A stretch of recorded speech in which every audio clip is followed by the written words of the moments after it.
Hi, everyone, and welcome to the Hopelessly Gifted podcast. I'm your host, Mark Talaga. Today's episode, one of the first episodes, if not the first episode of the podcast, is going to be setting the stage. Who am I? Why am I doing this? Who cares? There's a bajillion podcasts out there. Why listen to mine, right? Well, in my work, I've found that there's a lot of questions parents, kids, families have around giftedness. Some of them require, you got to come into our office and, engage in our process and work, alongside the families with the gifted and help, create some sort of positive change in their life. But for a lot of people out there, what they really want to feel is that they're not alone, that the issues that they have with their own gifted kids or their own giftedness is not isolated simply to them. So I thought, let's put together a podcast and call it Hopelessly Gifted. Why? Well, two reasons. One, I want people out there to understand that giftedness or neurodivergence, asynchronous development, complexity, whatever you really want to call it, there's no right or wrong for me. It's not all, these kids are brilliant and they're going to do amazing things and they're going to go to MIT and Harvard, be the savior of the world, and aren't you lucky to have a gifted kid? Most parents out there feel the exact opposite. What have I been dealt? What hand have I been dealt in this life? And why is this so hard? And why can't I figure it out? And am I doing a good job? And am I harming my kids? And are my kids harming me? And, there's all sorts of questions that go along with it. And in some of the cases, it can feel hopeless. It can feel like there's no way forward. I don't know how to help my child. I don't know how to get them to activate their potential, to believe in themselves, to, do what I know they're capable of. And it's a relatable experience, but for some people, it gets bad. And so the hopelessly gifted part is for me giving a nod to people saying, it's a real feeling. People experience it and you're not alone. The other part of the title is about you are who you are. You're hopelessly gifted whether you like it or not. The way your brain works, the way you take in the world, the way you experience the world, it's you, and there's not much you can do about it in the sense of changing your inherent self. So on some level, there's a message of hope and a message of acceptance that I want all parents, kids, whoever's listening to this to understand. I myself have struggled with the idea of owning the word gifted. Now, I can look back at school and find that it was an easy experience for me. I could get A's and B's mostly without really trying. Studying was only in the most dire of circumstances where I needed to do that. Note-taking was sparse at best. And I still did okay in school. School was relatively easy. I got to a point, though, in my life where the challenge of producing and doing something really well, the challenge of, living up to my potential, so to speak, got pretty dicey. For me, it was in college. For a lot of kids, it happens earlier. Some kids, they have a meltdown going into third grade or sixth grade or junior year of high school or whenever. Some people don't really experience that challenge until later in life when they're working all of a sudden. And that challenge that I speak of is the challenge of your natural ability and intelligence all of a sudden isn't enough to meet the demand of what's being asked of you. And for a gifted person, that's a very difficult place to be in, because there's a belief that we should be able to do anything, or we can see it in our heads. We know what it's supposed to look like to write that paper or to complete that project or to do this creative venture like a podcast that I'm doing right now. But when it comes to the execution, it doesn't always happen. And so, in order to protect the self, a lot of people come up with reasons why it's not working. Well, I'm not interested in that thing. Or, maybe it's just not for me. Or, well, I'm a perfectionist, and so I can't get started because it's not perfect yet. There's a lot of defenses that come out when it comes to facing, hey, I'm a smart person who wants to do something, but at the end of the day, I'm not really sure if I know how to do it. Or maybe I do know how to do it, but I've never learned how to integrate working with other people to help me do it. everybody's a little different. So for me, going into college, this is when the rubber hit the road for me. I was finally living on my own. I was ready to be on my own. And I believed that if I could just, be free of.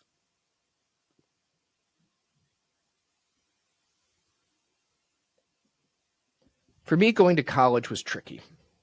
I was finally at a place where I had to live on my own. So there's a lot of demands that come from college that people don't really talk about. Yes, there's the academic demand, but for most people, it's almost a continuation of high school. Now, that's not everybody, but for somebody like me, I was like, I know how to go into a class. I know how to produce the right answers. I know how to, get an A. I know how to play the game. And so I wasn't really nervous. But then there was parts of I have to do my own laundry. I have to structure my day. I have to plan things. And all I really wanted to do was go to school and have fun. And those are my only two priorities and goals. I almost failed out of college. I'll tell you a quick story of how bad it got for me that I don't even know if my parents know yet. So, Mom, Dad, if you're listening, my apologies in advance. But basically, after one of my semesters, probably my sophomore year, second half of freshman year, I can't remember now, but I got my grades back and I was failing. A couple classes I had A's in, but a couple classes I was straight up failing. And they were easy classes, so to speak. But clearly there was some part of it that wasn't easy for me. I couldn't commit to it. I couldn't sustain enough behavior to attend the class and produce the material. And instead of facing the fact that I was in trouble and that I was being challenged, I had to figure out a way to hide the fact that I was failing. So here's what I did. Back in that day, early 2000s, grades were still mailed, snail mail, to your home. So I knew that my grades were going to get sent to my house. And what I did is I waited by the mailbox every single day until that letter came from my school. I then steamed it open so that I could reseal it later, scanned my grades, and with a little bit of Photoshop magic, changed them, put it back in the envelope, sealed it, and put it back in the mailbox. So that when my parents opened it, they didn't see failing grades. They saw passing grades. They saw good grades, and I could continue the ruse. That is the extreme to which a gifted person will go to protect the idea of what they're supposed to be. I'm supposed to be smart. And if I'm not smart, then I'm failing somehow. I didn't try. I'm lazy. I'm a moral failure. I couldn't handle that. Now, I also didn't understand what the root of the problem was. And because I couldn't face that, I couldn't let anybody in on that, I struggled alone. Again, hopelessly gifted. Somehow, through the grace of God or just through a lot of support from, academics and my college counselor, who I really think took pity on me, I was able to pass college. And I went off into what I thought was my dream job. I worked in the video game industry. And it was fun. It was awesome. I loved the people I was with. I was making games for a living. What's not to like? But that same demand came up on me again. I couldn't follow through on certain things. I wasn't staying on top of my work. I was hired as a production assistant, and the producer in the video game world is really the task manager, right? They're the ones that are making sure all the different departments have what they need. Everything's about timelines, budget, trying to make sure that everything is running smoothly. It's an enormous amount of executive functioning. And guess what? That's where I sucked the most. But I wasn't a coder. I wasn't an artist. And so on some level, this is the only thing I felt like I could do. But given enough time, after 4 years in the industry, one company going bankrupt, me switching to another one, me moving back home, going to a third company, eventually I was fired. And I was fired because I wasn't doing the job. I wasn't meeting up with the demand. And at the time, it made me feel really lost. Well, then what am I supposed to do? I thought I had solved my problem, that if I just found something fun to do and interesting to do, I would succeed. But here I was failing again. It was a dark time for me. And it was a time when I thought, well, maybe I'll just just do something easy, right? I'll get a job that is zero stress, pencils down at 5 o'clock, and then I can just go out and have fun with my friends and, continue my life. And so I got a job in the junk mail business, which was a company where they would pay you to send them your junk mail, and people like me would open it up and enter in all the data from all the different credit card offers, and we would use that aggregate data to sell to bigger companies to figure out how they could undercut their competitors. It was a mindless job, and of course, I lasted about a month before I was absolutely miserable because I wasn't challenged. Even though I solved the problem of my stress, I didn't really solve the problem of finding something that fits who I really was. And so I did what many people do when they're struggling and lost. I looked up grad schools. And so I decided I wanted to go into psychology. That's an area of interest for me. I had a therapist when I was in my teens, and that was very helpful for me. So maybe I could help others. Luckily, that journey is what led me to where I am today. I got connected with my mentor, Andy Mahoney, who took me on as an intern, even though I had zero psych experience, and every other psychology practice that I applied to for my clinical practicum didn't hire me because I didn't have any experience in it. But Andy saw something different.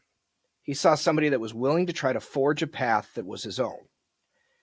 And so I got thrust into the world of the gifted.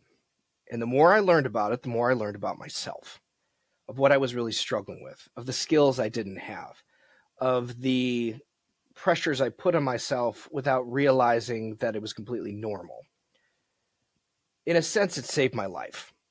It allowed me to really fully understand myself and figure out how to use the experiences I had in my life to help others. But it wasn't an easygoing journey. Like any gifted person, I was still faced with the same dilemma. At some point, I can do the job, I can come across as a sparkly, shiny employee who is quick and smart and doing everything right, but when rubber hits the road, I still had to face certain areas of my challenges. I would still struggle to stay on top of things organizationally.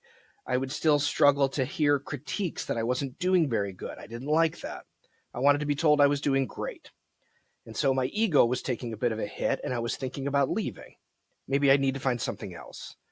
But some part of me, and some part of having Andy in my life and then meeting Natalie, my future wife, current wife, both of them said, no, this is where you need to be.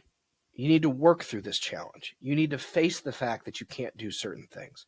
You need to understand that you can be smart and in certain areas completely delayed in your ability. It was hard, but I stuck with it, and I started to learn, and I started to get better. And for the first time in my life, I was starting to develop mastery around something that was challenging in a way that wasn't overwhelming and wasn't so easy that I could just figure it out and, be bored with it. And now here I am today, helping people that are going through that similar challenge. Now, not everybody's story is exactly like mine. There's a lot of different people out there, people that, went into college and failed out and are struggling to figure out things right now. There's people that are still succeeding at a high level, but their relationships are struggling. There's all sorts of flavors to what's going on, but on some level, I think many listeners can relate to what I went through. And my hope is that I can give you as much understanding as I've learned over this 12 years of working, so that you understand what needs to happen, what can be better, how you can help your kids, and not necessarily avoid the pain that life brings, because life is pain and life is joy, and you need both. But you can help them understand themselves so well that the pain will have meaning. And that meaning can produce something more of an understanding of what they really want out of this world and what they really need to make happen, and that they may be different. They may not fit into a normal mold, and they may have to go off into their own path or switch majors 3 times like I did to find where they're headed. They find out that they're hopelessly gifted. So the point of this story is, one, to give you a little background on who the heck I am and why I'm doing what I'm doing, but also that this is a very complicated topic, and that I want this podcast to serve as a primer on some level, where the burning questions that you have, things like, Why does my kid spend 8 hours a day playing video games, but throws a fit when it comes to doing 10 minutes of homework? I can help you understand that. And I can help you understand it in a way that's actually relatable. It's a human issue, not just a, gifted issue. You might ask questions like, my kid doesn't want to get their driver's license. My kid's anxious all the time. My kid is so self-deprecating. My kid doesn't want to, go out into the world and try things. They struggle to make friends, whatever it could be. But there's a lot of burning questions out there that parents just feel they don't have the answer to. So my job is like, okay, send it to me. I like the hard stuff. I like the complicated cases. I like the cases where other therapists have tried and said, you know what, I'm not sure what to do with this kid. That kind of stuff is what really motivates me to get better at what I do. So throughout these episodes, my hope is that I start to hear what these burning questions are from each and every one of you. And hopefully we can cover as much as we possibly can so that you feel like you have a better grounded sense of what's going on. And then when you really understand the problem at its root level, the solution becomes a lot easier. A lot of people struggle with how to work with schools, how to work with grandparents that are judging your way of raising these gifted kids, right? There's a lot. We can go down any one path for any number of minutes. We can go down any one of these paths and create a dozen episodes for each one. But the goal is there's more to be understood. And the way that gifted is presented in this world, even at the national level, is wrong, if I can be very blunt with you. It's wrong in the sense that it's still trying to create nothing but affirmations and that gifted kids are great and they're just slightly misunderstood and they're just a little quirky. It goes way deeper than that. These are human beings just like every other person on this planet, but everything that they feel, experience, think, do is in the extremes. There's honestly no story you could share with me about something your kid did that would shock me. I would look at everyone and be like, yep, that makes sense. Uh-huh, I hear it. There's no question you could have that makes me think you're a bad parent, by the way. A lot of parents think that. They're like, I don't even want to ask this question. I'm afraid to. Because what does it mean about me and what does it mean about my kid? I'd be like, no, I understand why you're asking that. I know what you're up against. And so this is supposed to be a safe place for us to have these discussions. And we'll bring on guests that we can dive into these topics. Or we'll just simply take your calls and questions and dive into them a little further and hopefully leave you with some sense of what you can do, a framework, and some resources. That's my goal. That's my hope.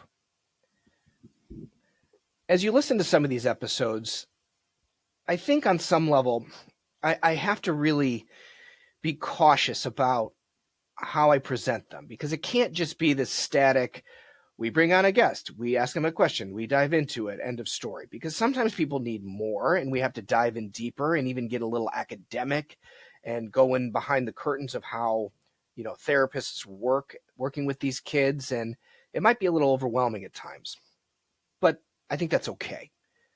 I think on some level, if I leave you feeling pleasantly overwhelmed, where you didn't get everything we talked about, but on some level you feel a little more grounded into the problem, that's good. I don't want it to be too surface level. I think there's enough resources out there that can help you deal with some of those surface level issues. I want the real nitty gritty dark stuff, to put it in my own words. Like I want it to be the thing that you're afraid to talk about comes up. Because I don't want you to be afraid to talk about it. That's part of the issue. The part of the issue is you're being made to feel afraid to talk about these issues because, the idea of like some parents literally come up to me and say, I should not have had kids. Given the circumstances of what I've gone through, how hard it is for me, I believe that it was a mistake.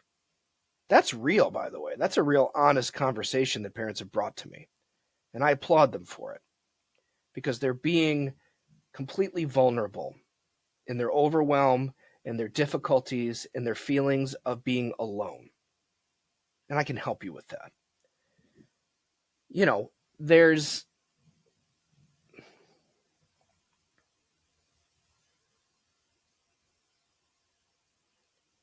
so a lot of what we're going to talk about may be very heavy, but I don't want the whole episode to be that way because I'm not a very heavy person in a sense. I can go there, I don't mind it, but I also love comedy. I love to laugh. I love to be silly. I love to make light of things.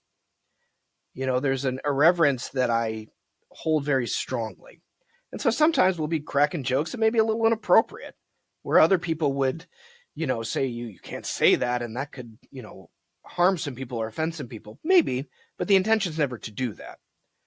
The intention is to say, hey, we're all people here. We're trying our best. We're doing as much as we can. And sometimes we fall very short, and that's all right. So if we can have fun while we're dealing with the heavy stuff and hold space so that people can feel heard and seen and deal with the hopelessness, then I've done my job. And I'll continue to do this because that's what brings me joy in this life. It's hard when you're young and you feel like you're different. Actually, you don't feel like you're different. You know you're different. There's a lot of these kids that look around themselves and are like, I do not think like these other people. Parents have a difficult time with that sometimes. Everybody has a difficult time with that, I should say. Because the challenge is, how do I make my kid feel like they're not a complete alien, but also validate that their feelings are correct? They're not in the norm. They're outside of it. They do function differently on some level.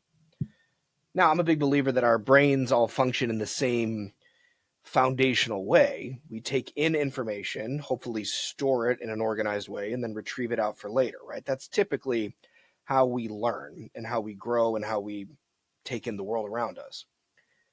But there's a lot of things that can get in the way of that, right? Learning issues can get in the way of that.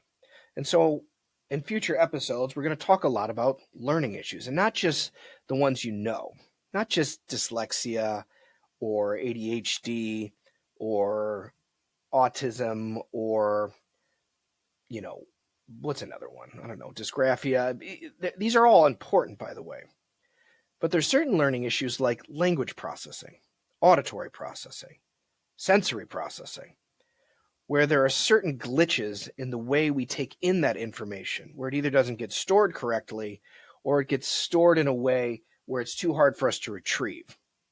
And so we can't really learn at our best.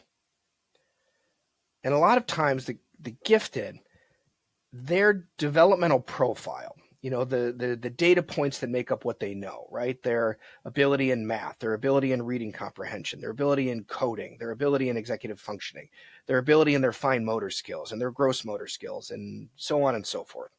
All these different data points that kind of show what we're capable of can be scattered all over the place. Typically, in extremely gifted people, you see an enormous amount of scatter. We all have scatter, by the way, meaning we all have these different areas in our life where we have strengths and weaknesses. A lot of time in gifted, it gets reduced down to, they're wildly intelligent, but their social emotional is behind. And then that's as much as they get into it. I'm going to tell you, that's way too surface level. I mean, that's probably some kids. I'm not going to say it's nobody, but the idea is that is very reductionistic, if that's a word. And I don't want to reduce anything to a single label or a single diagnosis or a single data point that says, here's the kid's problem, because it is complex. And the more you understand the complexity, the more you're actually able to help. And so for some kids, it's like they have an enormous amount of knowledge in their heads. Their reasoning is off the charts. They're highly verbal when they're talking, but their processing speed is at like a 2% out of, 100% max. That's a huge gap. And you'll say, but that doesn't exist everywhere. When they're memorizing Pokemon cards, they have a photographic memory and they can tell you every single one and every single data point for every single card. And so they can definitely process. I mean, yeah, in that context. But when it comes to hearing the verbal instructions about what they need to do to get ready in the morning, none of that's going in. And why is that? Are they obstinate, defiant, lazy? No. There's a reason. There's a mechanical reason going on where that kid struggles to process that information on the same level as they do something that has a high level of interest for them. Again, this is a whole episode we can talk about, but I just want to paint a picture of certain things that are probably relatable to you, that we get into, that we can explain, that helps you better understand the kid so that you can better understand helping them. The other reason I want to invite you into listening to this podcast on a regular basis is because I don't believe anybody does anything. The other reason I want to invite you into this podcast is because I believe that nobody does anything great alone. You need others. You need a team. You need a village. The hard part is when your kid is so unique, so out there, so to speak. Creating that village is not always easy because the village wants to deal with it in a very normative way. Well, why don't you just be a little more firm with them? Why don't you put boundaries down?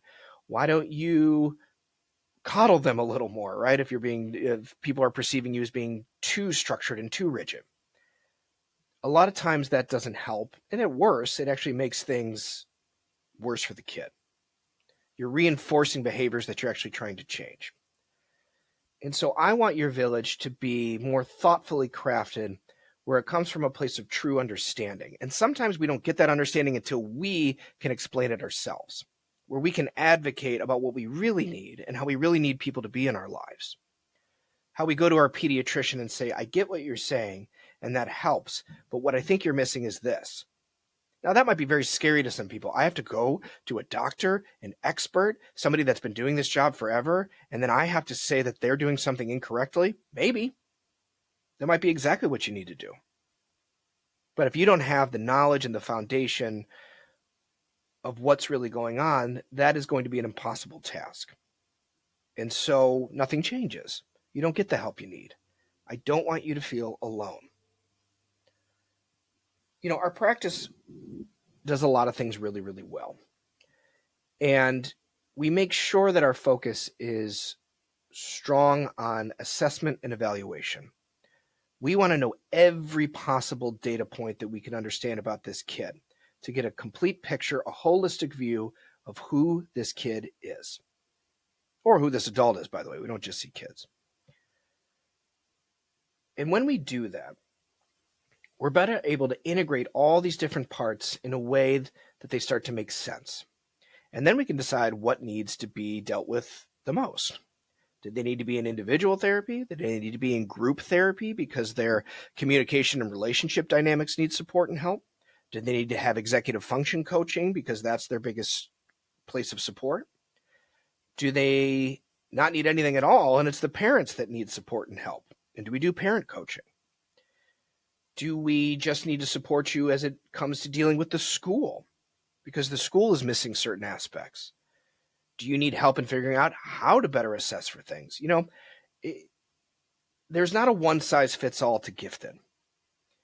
And if anybody's telling you that, anytime you work with gifted kids, you do X, Y, and Z, should take that with a grain of salt. Because there is no one formula that works. Every kid is different, especially when they're in extremes, right? Now, they have a lot of overlapping issues and commonalities that you can understand kind of across the board. But at the end of the day, when we're working with kids, our job is not to just assume, they're gifted, therefore this is what they're doing. Our job is to say, what is really going on here? How does this behavior relate to the way they process the world around them? And once we understand that, we have a little bit more wiggle room to figure out what is an appropriate intervention help for them, right? So again, I'm diving into more future possible topics. But the idea is I can come up with 100 topics to talk about. And it might cover a lot of ground and help you out in a lot of ways. But if I'm being honest, ideally what I want our listeners to speak up, to say what they need. I want to listen to what your specific needs are so that I can hear from you where the struggles are, where the hopelessness lies. And through that, I can respond and be more inclusive, and, you have a bigger stake in this than just, listening to me preach about some issue that's relevant to the gifted. It's got to be a back and forth. It's got to be a connective tissue on some level. So my hope is that as you listen more and more to this, you work up the courage to say, I'm going to reach out and I'm going to ask my burning question, the thing that I've wanted to know the most about, the thing I've been afraid to ask. Because at the end of the day, the only reason I'm going to do this podcast is if it's helpful.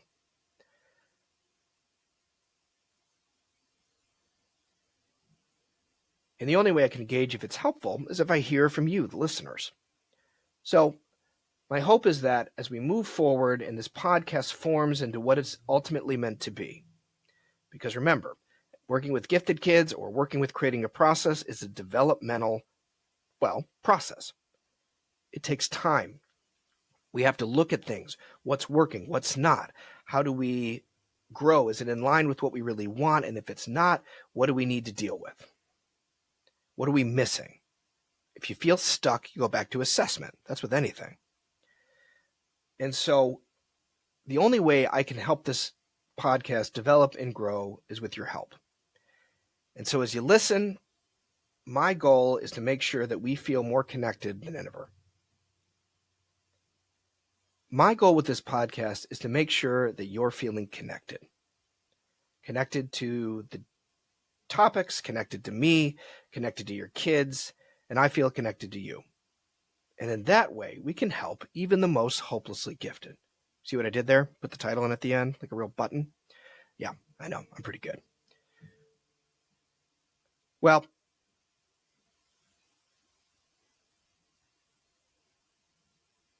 I hope this gives you a flavor of what this podcast is supposed to be and what it can be. And I hope we learn a lot along the way, and I hope we have some fun while we're doing it. If we do that, I think we're going to be okay. So stay tuned for more episodes of the Hopelessly Gifted podcast with me, Mark Talaga, and make sure that you think of those burning questions and send them our way. We'd love to hear from you,